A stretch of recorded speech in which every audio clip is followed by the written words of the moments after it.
Yo, yo, yo! What is going on? It is the Crazy Rider right here, right now, back with Chapter 7 of my Invader Zim fan fiction.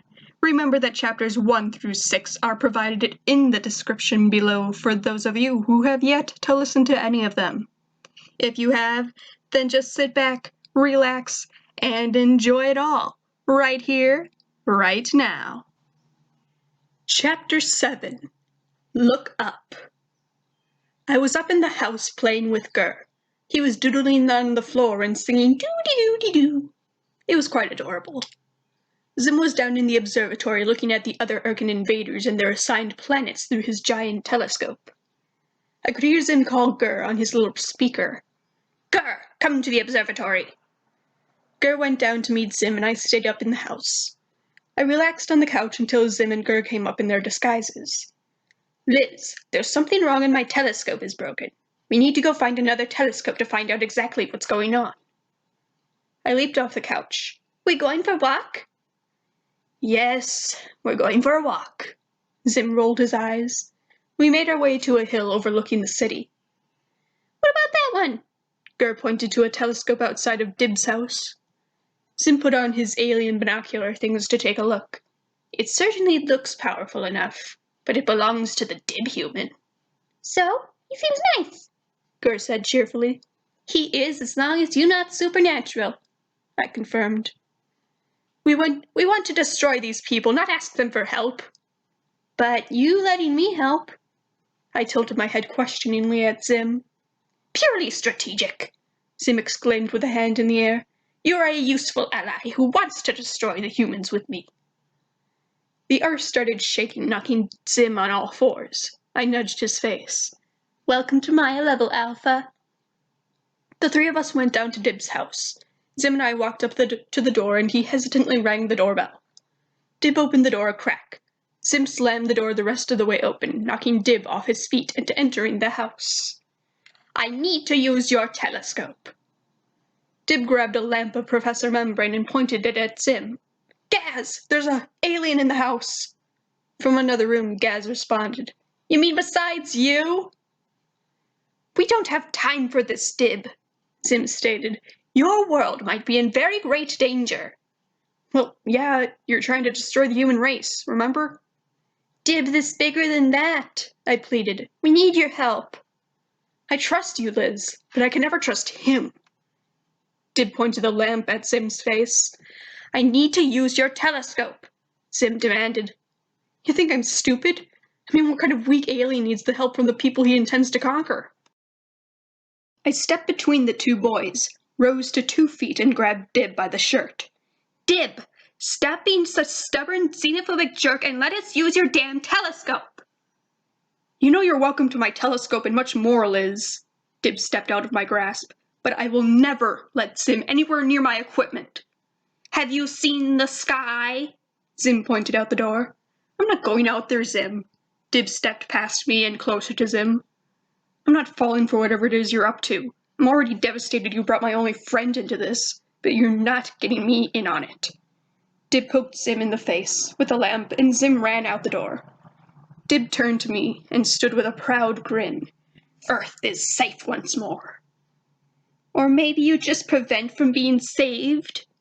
I scowled at Dib back on all fours. "You'll thank me for protecting the Earth someday, Liz. You'll all thank me." Dib raised a fist in the air. As I walked towards the door, I donkey-kicked Dib in the back of the knees so he fell to the ground. Back outside, Zim was saying that the only option was to take the cruiser to investigate.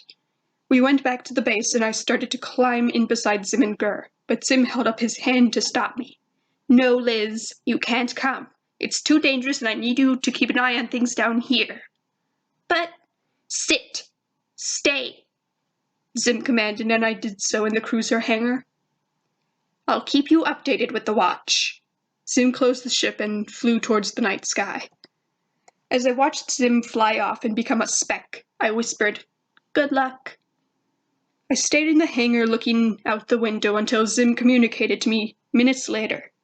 "Liz! Liz! Answer me, Liz!" I turned the watch on and barked. "Liz! I know what's happening! My theory was correct.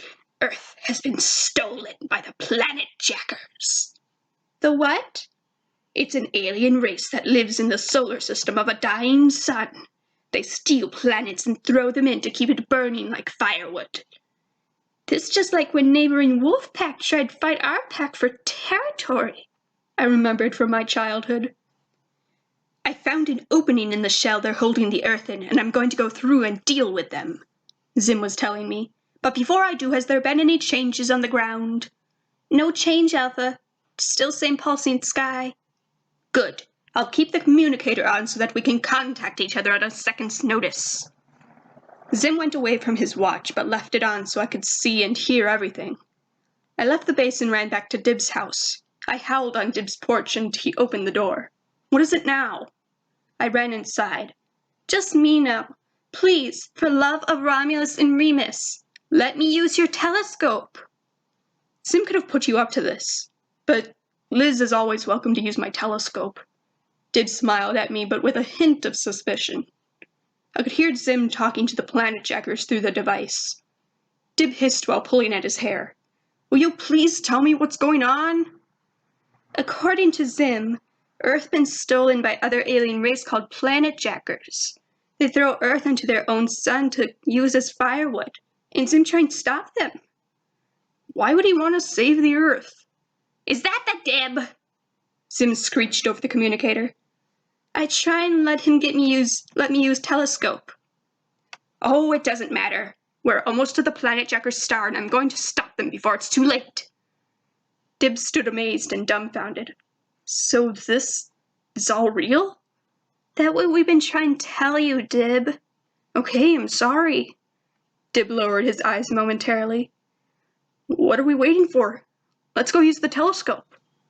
Dib and I ran down to the lab where the base of the telescope was. I could hear Zim fighting over the communicator. I looked through the telescope and saw that the sky was in squares. It's true, I told Dib. Look like picture box screen. Dib looked through the telescope. Hey, you're right. Alpha to Wolf Pup, come in Wolf Pup, my wrist shouted. This is Wolf Pup, what going on, Alpha? I answered Zim. I'm cutting through the enclosure myself. If you see a beam going across the sky, that's what that is. I have to go back and distract the planet jackers. Any other changes on Earth, Wolf Pup? No changes, Alpha. Just less quakes. That's because we're almost going in a straight line now. Now, if you'll excuse me, I must save the Earth so that I can destroy it. Look, cried Dib. There's a panel that's all black and broken.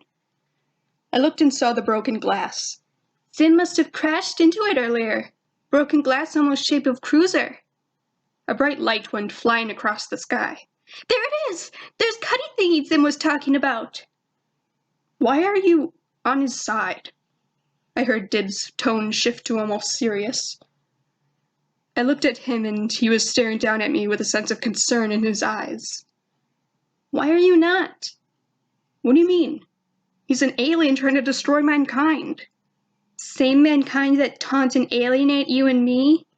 You're not even avoid humans by choice like I do. Yet you defend them? Even when they want nothing to do with you? Dib shifted his eyes away from me.